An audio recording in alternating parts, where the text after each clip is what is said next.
Peggy 16.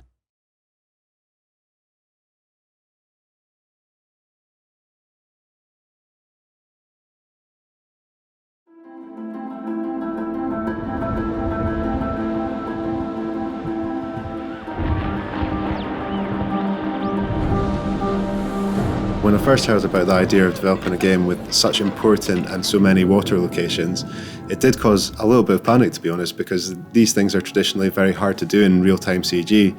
But for us in this game, the ocean is such a pivotal location where many of the important scenes happen there. It was important to find a way to do it and do it well.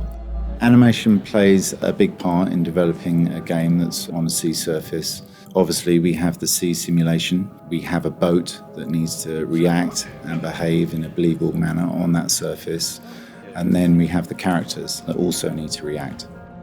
In order to get the characters behaving realistically on the boat, we tried various different techniques of motion capture. We had performances completed on a movable floor, and that simulated the rocking behavior of the boat. All these different elements, the sea simulation, the boat rocking, and the characters all needed to work cohesively together for any given scene. We have a procedural sea surface that's used throughout the game. It can generate varying levels of storminess, so it can go from calm right up to a raging storm that we see in one of the levels. The system can tell where things are floating in the water and generate foam around them and generate wakes from boats and that kind of thing, so that really helped us.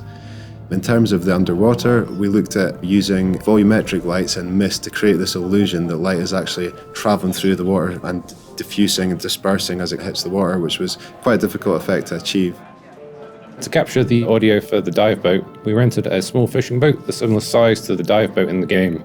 We went out with a multi-track recorder, some microphones, and positioned them in all the different angles that you need to capture the various sounds the boat makes, from the motor, the water sloshing against the hull, and the wind in the rigging.